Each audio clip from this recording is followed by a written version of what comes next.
This is an R Media podcast. This episode is brought to you by F5 Collective. Marie Claire presents You're Gonna Want to Hear This. Your stories are so ripe to be explored on the screen. I remember feeling a slight sense of shame, thinking, oh, I've just written a girl's book. Oh my God, we had the biggest argument. And it was so unprofessional and it was in front of everybody. And we were like children. I just love the idea of suddenly switching into another character's head and seeing what they're thinking of my first character. I love how you do that too. Hello, welcome to our new podcast, You're Gonna Want to Hear This, where fun and frankness are always in style. I'm Georgie McCourt, editor of Marie Claire, and today I am excited to exclusively invite you into our own private green room, behind the scenes with Marie Claire royalty, Keddie and Liane Moriarty. It's a meeting of creative minds who have shaped characters and stories that linger in our hearts and inspire our lives. In this episode, you'll get a true insight and explore the secret source of these incredible creative women. So if, like me, you've ever lost yourself in a story like 9 Perfect Strangers or Big Little Lies, or you're moved by a moment on screen from Ash's Offspring or The Cry, you'll recognise that magic truly happens when you collaborate. As a writer myself, I absolutely loved this episode. But whether you write to, read a lot, or you're just simply a curious listener, you are going to want to hear this. Enjoy. Hello. Hello. How are you? I'm really good. Do you remember the last time we saw each other? I'll tell you if you don't remember. Tell me, when was it the last time we actually saw each other? It was in Byron Bay. That beautiful location. Yes, and you were filming 9 Perfect Strangers. And you were playing Heather beautifully, amazingly. And in that strange hotel. Yes. Yeah. That people really like to go to now. Do they? Is that right? I didn't know Apparently, that. yeah. But yeah, that was the one and only time we've actually met in person, which I find completely bizarre because I think of you a lot. Well, I think of you because of course I feel like I know you, as I'm sure everybody says to you. And I remember I was watching you on Strife just recently, and you were doing this scene where, oh God, it made me laugh so much. And I think it was before I even knew we were doing this. And I was thinking, I have to tell her how funny you were when you were doing. What was it? It was in the bathroom, and the other character was saying to you, "What do you do with your hands when you do a speech?" And you would say, you're doing that. Oh, do I do this? Do I do that? It was hilarious.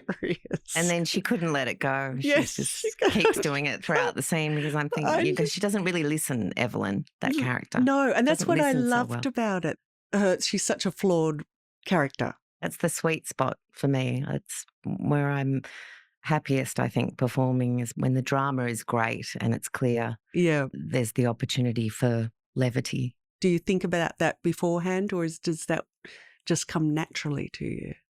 I think I naturally go to comedy inside scenes, even when they're particularly heavy, I guess, because perhaps part of me wants to alleviate the pressure. I don't know if I do it so much in my real life. In real life, okay. Apparently my family doesn't think I'm as funny in real life as I am on television. Yes, my children have said that to me when I make some joke and nobody laughs, and I say, well, I'm considered quite witty, you know. Yeah, I know. I remind my husband and my boys of that all the time. But this country thinks I'm pretty funny, actually. Yes, I've won awards for being funny. And they're like, what? I know.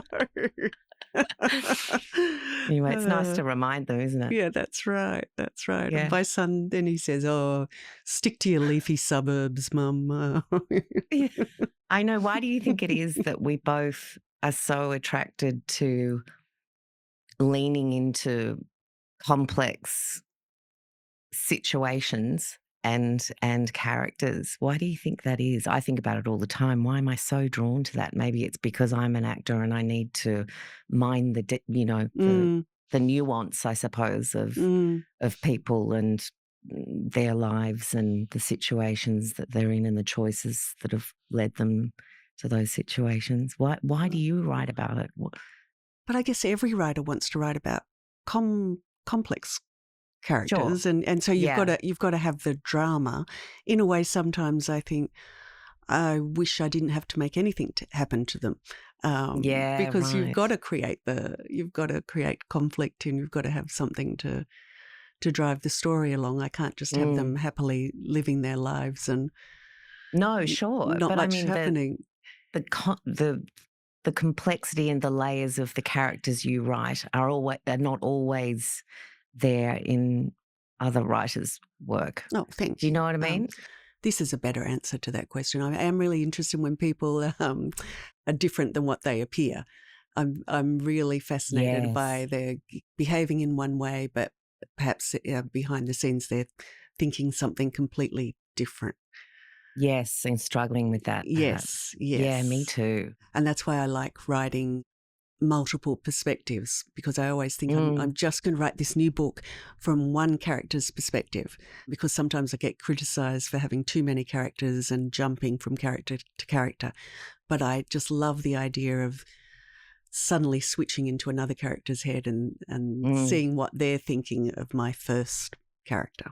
Yeah, great. I love how you do that too. It's very helpful when you're performing the work that has come from your perspective, your mind, you know. So when you're playing a character, are you so into the character? Are your thoughts? Are you thinking as if you are the character, or are you thinking I've got to be on my mark, or I've got to lift my arm this way, or I've got to? It's not the same for each role. I mean, certainly things in the last few years have shifted for me because I'm wearing different hats now. I'm not just turning up to work and delivering a performance. There are other responsibilities. There are choices and decisions and to be made all day and solutions to find. And so performing has kind of shifted for me a bit in the last few years. In some ways, it's created even more relaxation, which is great. Has it? And Okay. perhaps diversions when they're helpful to pull me out of a space that perhaps can, you know, I can find myself feeling bogged down at times in trying to deliver something in a way that I want to deliver it. I think in general throughout my life acting, I do seem to dig. I dig and I dig and I dig and I dig until I can't anymore. And that kind of usually begins with reading a script over and over and over until I really feel it in my bones, I guess. I mean, there's the odd occasion that, this happens to me. Sometimes I just don't feel like I can sit into it and be in that moment. Yes. And that's insanely frustrating to me. But yet if I've done the work, which I normally do before I get to that point where I'm stepping on a set with other actors and my director and DP and stuff, then I usually don't find myself in that position, because there's a terrible position to be in when you haven't done the work. Right. And you haven't intellectualized it, I guess. When I was visiting the set of Big Little Lies, Reese Witherspoon, they kept changing the schedule on her. And I think there was a particular scene where she'd been doing the preparation for it. And so she was frustrated because it was being put off again. And I was thinking to myself, what preparation? To me, I was thinking, don't you just learn? Do you mean why couldn't she put it aside? Yes, and just, exactly. I'll do that later. Yes, that's right. To me, that was sort of a revelation to me. You know, scheduling is kind of it's a fluid thing, and you've got to have flexibility about it, I think, as an actor. Otherwise, you can get yourself in a situation where you feel very stuck creatively. So I always try to be flexible, but I understand what Reese was saying is that, and I understand her frustration, is that if you emotionally gear yourself up to give a performance in a particular scene, to give something of yourself and expose something of yourself that perhaps is quite confronting, and you gear yourself up and you go, right, I'm doing this on Tuesday, and then all of a sudden you're doing it. Oh, we'll have to reschedule that because there's just not enough time, and this isn't regular thing that happens. We'll try and fit it in at the end of the day on Friday. Now that pisses me off too, because the end of the day on Friday, you've just been in every scene of the show for the week. Say if it is Strife or Fake or something, where I have been in every scene of the show. And you think at the end of the day on Friday, I'm going to be really spent and I don't know quite how I'm going to summon what I have now in this moment to perform on a Friday afternoon. I do occasionally think, just stand there and say the words. You know it. You know the story. Yes. You know what is required to connect. And then it will come. That's a good test, actually, for an actor to just do that. Yeah. And sometimes you surprise yourself and think, actually, I'm really glad I didn't overwork that. I'm really glad that I left some space around it. Acting. It's exactly the same as writing. I'm always looking to find the balance between taking myself seriously and not taking myself at all seriously with it, to just think, just have fun with it. You're just making up a story. Yeah, right. And I remember wonderful author Marion Keyes saying, sometimes you have to say to yourself, it's not rocket science. It's not, you're not, what did she say? You're not splitting the atom. Just sit there and write. Yeah. And some days where I'm thinking I really do need to go for a walk or something, that it's not coming today. But then other days I just need to sit there and write anything. And then it will gradually, I will gradually get caught up in the story, which is maybe what happens when you just start saying the lines. Then maybe the character takes over for you. Yeah, which is quite a solitary process for me, actually. And I mean, is it solitary for you all the way through the writing process, or do you feel the need to talk about your ideas, and what is your process? I don't talk much about my ideas because I don't. If anybody shoots them down, or if I've found over the years, if I start to say something, then I'm watching their facial expressions too carefully, and if they're glazing over or not looking interested. So no, it's very solitary right up until the editing process, and then that's when other people get involved, and that's when my editors, who I respect their opinions so much, that they then come and they're giving the feedback to this is not working, this you need to, but I'm in charge. Listening to Asha and Liane talk about trusting your instincts and working through uncertainty, it really makes you think about creative rituals or your ways to get unstuck. I think we're always so harsh on ourselves when we do get stuck. I know I am, but it is such a frequent challenge that everyone experiences. Coming up, there are going to be some very unexpected connections and bold yes moments, my favourite, that really set Asha and Liane on new paths, not just in work, but in how they see themselves. We'll be back soon. This episode's brought to you by F5 Collective, intelligent capital designed by women for women. Now, I've been keeping an eye on what they're doing, and honestly, it is game-changing. They're building a whole new way for women to access capital and grow brands, redefining business. F5 fund and mentor women-owned brands that are bold, innovative, and ready to scale.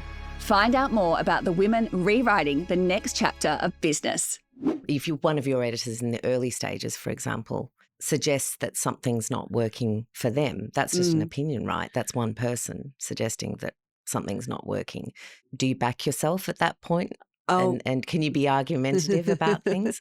It's always an interesting process because so they always give you this letter which begins with, this is a masterpiece. This is the best thing you've ever written. And then it says, you need to fix this, and this, and this over pages.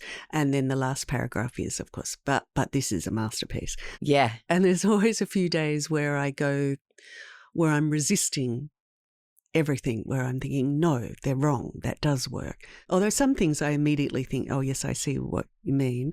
And so I have to I just let it sink in. I would never just reject it straight away. So I really, sometimes they might have a suggestion for something to fix it. And mostly I don't agree with their suggestions for how to fix it. But I agree with the problem that's there. I see. Yeah.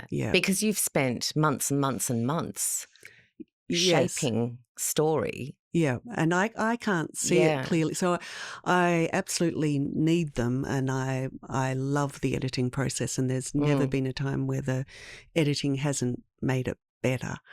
Right. And then I also then appreciate the next layer, I guess, is like the continuity people on film sets, is where they're picking up things where a character's eyes have changed from blue to green, or you said they, you know, they say things like check your timeline, and I'm thinking, what timeline? I made it up. It didn't really happen.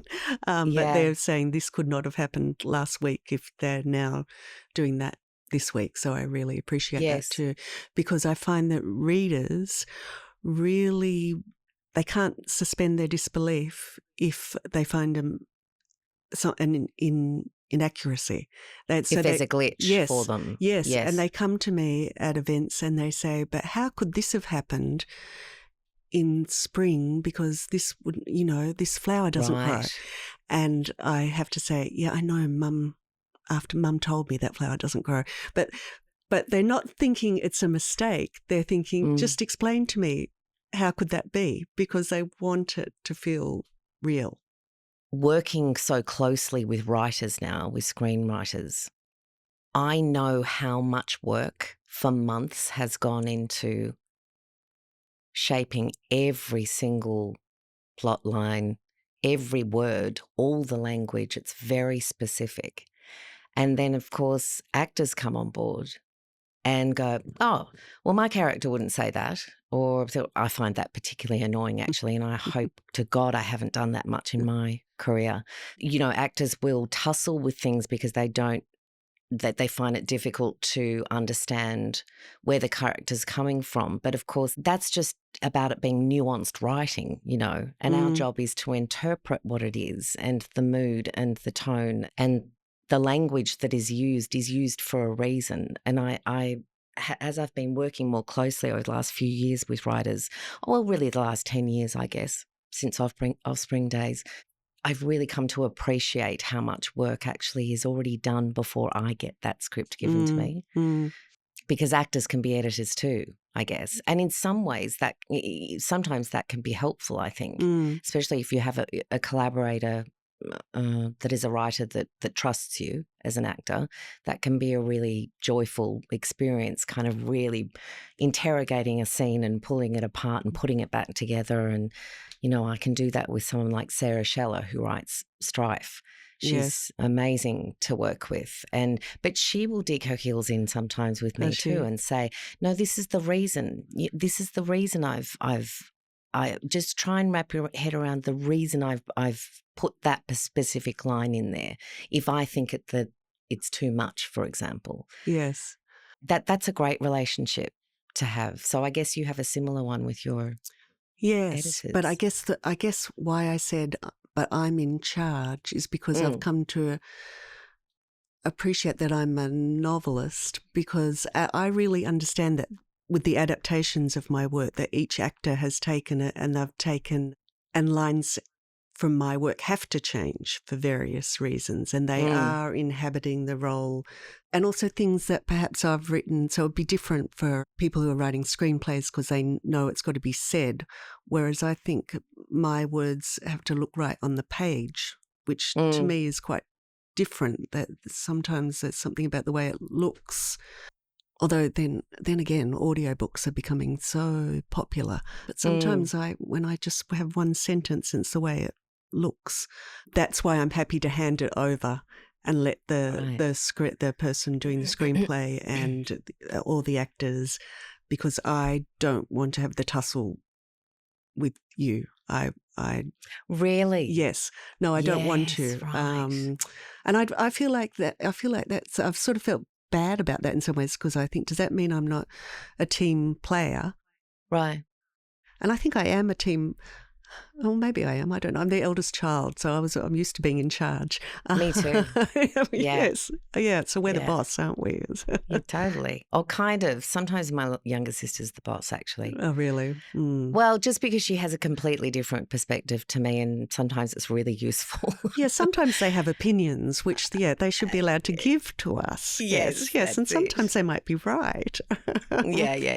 Yeah. But yeah. Well, when you came out to visit us on Yes. Nine Perfect Strangers, we were all really nervous because, of course, we wanted you to feel as if we were representing the characters in the way that you had created them.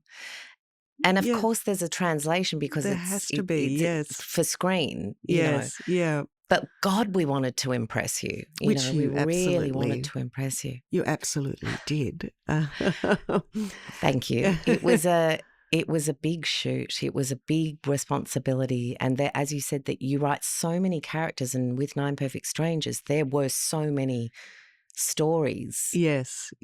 that had to intertwine. Yes. So many different points of view inside the relationships of each story as well, like the Marconis, my character Heather, and her family. There were so many different points of view to shoot. I mean, John Levine did an amazing job, really. Yeah, that's the interesting thing for me. Sometimes when I've looked at the screenplay, so that I think there was something in that one where I thought I want to argue this point. What was it? Do you remember? I think the vomiting scene. And now I can't even remember if it ended in there or not. That's where I've got caught up on something thinking, no, I don't think this would happen. But then when you see the final product, you realise, it's only a few seconds. So I could have let myself get very caught up in some tiny scene that actually it's of no consequence in the end. Yes, right. And that's why I think I'd rather be completely hands off, because I'd be wasting everybody's time to say I don't think this would happen. Who cares? Because it becomes a different beast. Yes, exactly. Its own That's beast, right. Yes, rather. Yes. Yeah. And with music and with costume and the whole thing, then you realise. So if I was writing the book, I wouldn't have that happen. But on screen, it's totally different. When you start a project or when an idea comes to you, do you see it and think about it in terms of themes, or is there sort of specificity straight away for you in ideas? I definitely don't think of it in terms of theme, because I sort of hate that afterwards, saying this book explores yes, okay, right, redemption, for other people to think of that. I can't stand the sound of myself talking in any way like that. To me, it's just a story. I don't love the sound of myself talking either. No, it's interesting. We said yes to this. I don't want to. I just don't want to ever sound like I'm taking myself too seriously. But then, as I say, then you also want to be clear that you're taking yourself seriously enough. I know. It's really tricky, isn't it? Yeah. It's a really tricky balance when you're speaking publicly and you're wanting to connect with people. But at the same time, you're not sure about what you're saying all the time. I'm not. Yes. It might be something I feel in the moment, but that actually I walk away from and think, well, actually, I think much more than that. Yes. But I only had time to express this much. That's right. And I could be convinced otherwise on most issues. So, same. So So I don't want to sound, I definitely think such and such. Then I can turn around and say, and I don't know a lot of my own, especially as I've got older. I thought I'd become more definite. I've become less definite about everything. Oh, me too. There's no doubt about it. Is that getting older? Is that does that happen to most people, or do we just have that in common? I don't know. I think a lot of people become more definite. I do seem to know a lot of people whose opinions become set in stone. Right, more black and white. Yes. I've become definitely less black and white. Definitely about everything. But yeah, no. So, in answer to your question, I just think of the story. It's always the what if story. So, what if a woman found a letter from a husband to be opened in the event of his death and he's still alive? I find that, and if I keep thinking about it, then I'm interested. Right. That means then it's interesting enough to write, and then I just start writing, and then take it from there. And the characters just come. And then the character. So I'm not so I know some authors start with a character and they see the characters completely, they see them right. So I think J.K. Rowling saw Harry Potter really clearly in her mind. But for me, I always miss the characters from when I start writing a new book, I miss the characters from my last book because I knew them so well by the end of but that's like reading a book, right? So I miss, I miss characters when you finish. Yes, desperately. Sometimes when I finish a book. Yes, me too. Yeah. The characters when I first start writing, they feel sort of cardboard-like because I'm thinking I don't know you yet, and through the process of writing, I get to know them, and then I always go back to the early chapters, and then I think, Heather would not say this. I know how she would react to this because I've got to know her. Yes, I see. Yeah, very similar to the process of getting ready to perform something. Just we're reading it. Yes, yeah. Over and over and over until it. I mean, I walk around the house. I don't. Jill, like you, I don't speak a lot when I'm preparing to begin work on something, or when I am working on something rather. Because when you get to set, it's the playtime. It's not really. Yes. I don't see it as the work time. The work time precludes that. I don't speak a lot at all. I don't share my thoughts with anyone. I walk around the house muttering to myself a lot, but I never really rehearse performing something. Are you doing the gestures? Yes, a lot, and but really unbeknownst to me, I don't really. It's just subconscious. So but I catch myself occasionally brushing my teeth in a certain way, or experimenting with a physicality. I got very interested in the gestures because I realised watching actors playing my characters that they had to, because they have to make the character move. They have to do things with their hands. So, for example, I noticed how Meryl Streep, she had the necklace and she was tapping the necklace against her lips. And I just wrote down for myself as a reminder to make myself a better writer that I've got to give my characters gestures, more things, that they've got to do things, and the way they move. It's not just what they're thinking, it's how do they lift one arm or how do they walk, and there's so many. And why do they do that? Yes, exactly. I think we pick up we absorb that kind of thing. We observe it, don't we, in other people, their gestures and their idiosyncrasies, and actors are always interested in that. We're good people watchers. Yes. Yeah, like us, yeah. But I think it comes from inside though, Liane. I think with actors it certainly does for me. And I don't know that I could ever put my finger on how physicality develops. I'm just thinking about certain characters that I've played. There's with Heather in our show, 9 Perfect Strangers, I didn't know I was doing it until about halfway through the shoot, but actually I realised that I had my hands in my pockets a lot. And inside my pockets, my fists were clenched really hard. Oh, I see, yeah. And there was something, I just thought to myself, I must be doing that because there's a tension in her. I wanted for her to have a tension that was a little more covert, I suppose, than outwardly noticeable. This woman's a nervous wreck. I'm kind of not interested in seeing that being played out, I suppose. I was more interested in the tension inside of her that she's trying to hide until she can't. Yes. So little things like that, little physicalities come into play. And maybe it's best not to think about them too much. Maybe if you think to yourself, what will I do with my hands, then Yeah. Oh, no, your stuff too. Yes, yeah. In the same way. So sometimes I think, I don't like talking about writing too much, because then when I sit down to write, I think, oh, look at me. Here I am being a writer. Look at look at me doing this character development. So, you've somehow just got to let it all come naturally.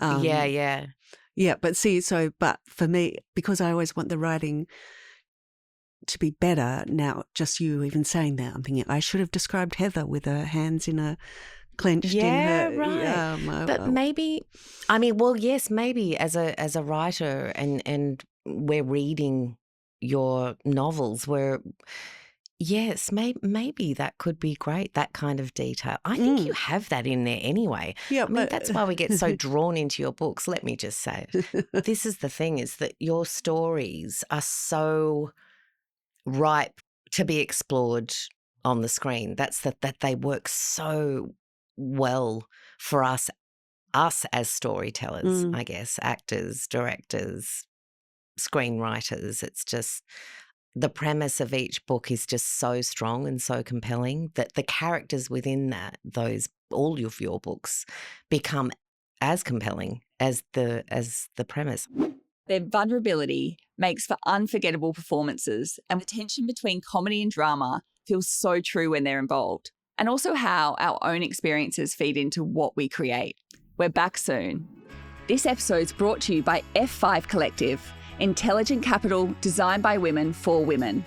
Now, I've been keeping an eye on what they're doing, and honestly, it is game-changing. They're building a whole new way for women to access capital and grow brands, redefining business. F5 fund and mentor women-owned brands that are bold, innovative, and ready to scale. Find out more about the women rewriting the next chapter of business.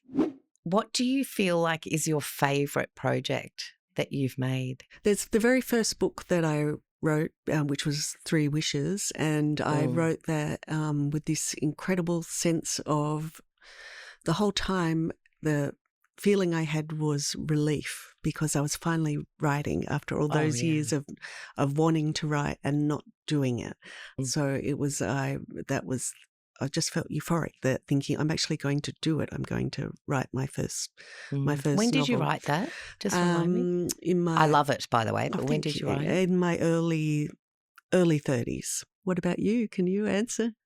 Paper Giants was a really kind of pivotal moment for me. I felt under enormous pressure, by the way, playing Ida Buttrose, but I also, and telling that story, but I felt like I was stepping into where I wanted to be as an actor at that point. Was that before or after Offspring? We'd done one series of Offspring, and I did that in between series 1 and series 2. And I loved the responsibility. That's when I knew I really liked the demand of being at the centre of something. Do you mean produce, because you were producing that? No, to be the lead role. Yeah. I see. I wanted to produce at a very early age, but other people didn't think it was a very good idea. So they just wanted me to be the actor, and that's fine because I'm doing creatively what I want to do now. It just took me quite a long time to get there, and the right people to find my people, really, that wanted to hear my voice in that way and embolden me. Tell me, how do you deal? Well, I don't know if you get it in the same way with criticism, with reviews. Do you read them? Yeah, I read them. I didn't used to read them because I was too scared that they would influence me one way or the other, I suppose. But I do now. I read them now because I care about whether we're connecting or not. Thankfully, for the most part, the reviews of the shows that I've been in have been positive. But occasionally, and sometimes it feels like for the sake of just posing an argument or being interesting as a journalist, or I don't know, sometimes something spikes for me and I think, well, did you even watch? Or, okay, fair enough, that's your opinion. You thought that some of the drama felt thin. I remember reading that once about a show and thought, wow, okay, Doesn't feel thin to me. But, I mean, I certainly know as an actor it's not up to me to decide how the audience should feel. It's up to them, you know. So I kind of see reviews in the same way, I suppose. What about you? Amazon reviews I've stopped looking at, because you can have somebody saying this is incredible and then the very next line saying this is the worst book I have ever read in my entire life, and it's just so dramatic. But yeah, I do read the big sort of reviews, and it's just one person. But it's very hard as somebody who used to be a good student. I want to know what my mark is, and there is no. You're not going to get an actual mark. I want to know, is it good or is it not good? And there's no answer to that. And I have not yet found a way to accept that. I want, as an eldest child too, I want my gold star to say, you did well. Yes. I like. In a sense, I do too, I think. But I mean, the work, you kind of got to think, well, you can't reach everybody all of the time, can you? Absolutely just can't. not. I mean, no. You know, it's. And I know that rationally, but sometimes I think, do I subconsciously really believe that if I do it well enough, every single person in the world will love it? Is that what I irrationally think deep down? Maybe I do. But then the thing I always think is I sort of love it when the book's out and I'm working on something new, and then I think, well, nobody can hurt you now because it's all done. I'm just enjoying the writing again. On that, do you find it easy to put projects down, to put the book down once you've finished it and move on to the next? Like, are you good at disconnecting from what you've done in the past? Like I am, for example, with a role that I'm playing. Yes. I'm pretty good at moving on is what I'm trying to say. I think, except that, as I say, the writing doesn't flow as well when I'm writing the earlier chapters. Yeah. But once there's a momentum that happens when there's enough words of building up and I'm getting to know the characters, and that's when I love my job. Yes. Same. So we have to do a quick. What are our quick? Yeah. Which ones will we do? Let's have a look. Do you like what's your most outrageous example of misogyny? Have you got one? I've got several. Oh, have you? Okay, I don't know if I can say them in public. Oh, let's do it. Asha, what's your most outrageous example of misogyny? Well, I can tell you one outrageous example, but that has fueled me enormously. In my late 20s, I was in a relationship, and the man that I was dating, when I told him I wanted to produce film and television, and at that time I was working pretty steadily in Love My Way, he said to me just really casually, I think you should produce. I think that's going to be better for you than acting. That was it was really helpful. It was very hurtful and very confusing in that moment because I loved that person and I wanted them to love me. What was it about? What well, it was about driving? he was threatened, I guess, by my burgeoning career at that point, and also my aspirations to tell stories in a more holistic way, I guess. He didn't find that exciting the way I did and wanted to crush it, I guess, or crush a part of me that yearned for that longed to be in that position. So that was actually really helpful, but, pretty misogynistic at the time. You saying that has reminded me of when I published my first book, and the boyfriend I had at the time, I called him to say, I've got the cover for my first book, and so I was really excited about it. And he said, oh, I know what it will look like. He said, it will be pale blue. And I was saying, how do you know what it will look like? And he said, because it's a girl's book. And he had not read the book. He knew nothing about it. And the book was pale blue. He described it.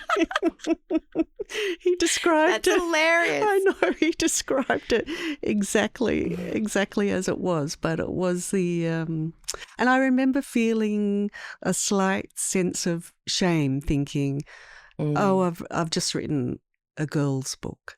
And that's where it was sort of over the years of. But that's the part, though. That's the comment that's so limited, isn't it? And I've really gone round and round in my head with that over the years, with people describing my book as women's fiction, and me thinking, so why do they do that? Why do they call it women's fiction, as if it's a subset of fiction? But then thinking to myself, but is the reason that I don't like it being called women's fiction because I think that's my own internalized misogyny, and I'm thinking that means it's less than if it's women's fiction. Right. So should I, in fact, embrace women's fiction? Because, yes, most of my readers are women, and I love the fact that, I do these events and it's all women. So should I say yes? Should I have said to him back then, yeah, it's a girl's book, and it's a very pretty pale blue with cupcakes on the cover. Oh, my gosh. Yes, you brought back that memory. What pisses you off right now? Anything? Well, yeah, you could say a million things, couldn't you? You're just looking at the same, a lot at the moment, actually. Yes, from the tiny little things to the huge things, the global things. So just looking at the news. Oh, did you have anything for the biggest argument you've ever had in your career? I haven't had many arguments, to be honest. It's a fond memory now, actually, because we were really just growing up. It was between myself and Matt Lenovez, playing those beloved characters, Nina and Patrick. And I'm sure he won't mind me exposing this because I think we've laughed about it before. We were about to shoot a scene where they're really blowing up at each other in the hospital they were working. And we were so involved in the story and so involved in our characters at that point. We'd done 3 seasons together, 2 or 3 seasons. And he wanted to play the scene a certain way and I wanted to play the scene a certain way, and really felt strongly that it required a robustness that we hadn't seen between those 2 characters before. And I felt convinced that that was what the writer had intended on the page, and we just interpreted the scene differently. Oh my God, we had the biggest argument, and it was so unprofessional, and it was in front of everybody, and we were like children. But really, I look back at it now and think, and we're very fond of each other. We're great friends, and we worked so well together. But we really were at loggerheads over this, and I think it was just about 2 young actors throwing their weight around with each other. We were it was a power struggle in that moment for whatever reason. I can't even remember why. We were just, probably overtired and emotional, and the story was very emotional. We were so involved. But gee, we were nasty to each other that day. And we recovered very quickly, of course, because you have to. And we're both generous people. We're I think it's suffice to say, we just want what's best for the work, and we're kind people. We won't.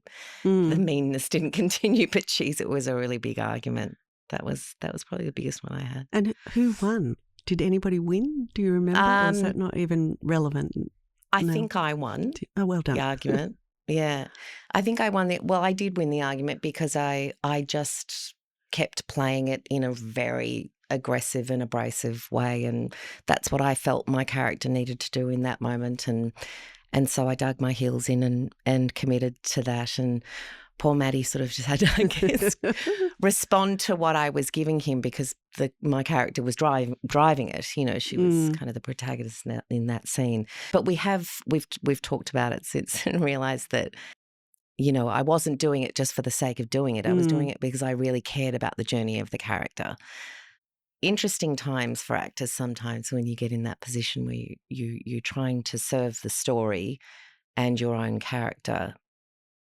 And sometimes it can be confusing when you're playing out a storyline between two people or an ensemble of people, and everyone has a different point of view, and you're really owning yours because you have to.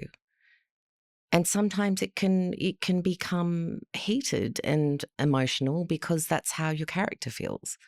So it's important, that's something you learn as you get older and more mature and experienced as an actor, I guess, is that you learn how to disconnect from that and see the bigger picture a little more. Can you even answer this? What has been your best day ever? Oh, the best day ever? No, I always think there have been some wonderful moments through my life, and I can remember lots of little moments like coming back from a book tour and seeing my children after a couple of weeks and walking along a corridor, and my daughter was skipping because she was so happy that I was back, and I sort of froze that moment in time watching her skip. Just little things like that. And I do remember there was one day my little boy was little, and I took him to one of those Gymboree type things. Oh, yeah. And they were saying, and when you get home, you could make they were doing some particular craft project, and they were saying you could buy some cardboard and you could do this. And I hate the idea of doing a craft project. So I was really happy to have spent time with him at Gymboree. But then when I got home, the nanny came and I bought cardboard for her and said, you can do this craft project. And then I got to write for 3 hours, and they came and knocked on the door and they had the little crowns on their head. And I just remember thinking my life is perfect because I got to write and I didn't have to do the craft. Yeah, amazing. I've had many moments like that too. Yeah, where you feel so proud of your kids and what they're achieving, but you also need to achieve things yourself. Your own, yes. Someone steps in and helps you. Yeah, yeah. And you just and I loved her. She's good. Gorgeous. Just accept it. Yeah, yeah. Yes. I mean, I have so many moments as well. I had one yesterday where I was just unbelievably proud of my son, or both of them, who started a new school yesterday. Huge deal. Oh, that is a big deal. And it was a very big build-up with very big emotions for the little one. And he went through a lot, and he just found his courage yesterday to step into that. And he said to me when we were going to sleep last night, I was reading, and he said, Mum, just stop reading for a sec. And I said, what? He said, I just felt today like I was always meant to be there. And God, that made me feel happy for him, It just gave me so much joy. Anyway, there's moments like that all the time that feel really special and really connected and vulnerable and make you just, feel so happy that you're raising a child. Yes. But the best day I've ever had, is without a doubt the day that my son Valentino was born. There's just no doubt that was the best day I've ever had. And it was sort of thrust upon me in an emergency situation. And I thought, oh, well, no, I'm not ready. But I was ready. And it really is the best I've ever felt. And you'll always remember him saying that I feel like I was meant to be there. And one day you'll say to him, you'll tell him that, and he'll say, I never said that. Yeah, right. And you say, you did. You said it on a podcast. Yeah, that's right. Oh, it's been so nice talking to you. Oh, you too. It's been really lovely. Yeah. See you soon. Wow, what a privilege to listen as Asha and Liane, two of my favourite women, share not only the craft of their talents, but also the heart and humour that sustain it. Today's chat is such a great reminder about how messy life and stories can be for all of us, but also how layered. And though frustrating, we're always better for it. So if you're carrying questions or memories sparked by this episode, we would really love to hear them. Thank you for joining our community. Your voice matters here too. We are a brand new pod. We are just beginning. So we are looking to hear about your own thoughts and opinions on these special conversations. Pop into the show notes, let us know what you think, and please be a part of building this together with us. Thank you for listening. We can't wait to share more remarkable voices with you soon. Bye. This pod was recorded on Gadigal land. We pay our respects to their elders, both past and present. This episode is brought to you by F5 Collective, intelligent capital designed by women for women. F5 curate and fund extraordinary women-owned brands. This is where capital meets commerce and a new chapter for women begins.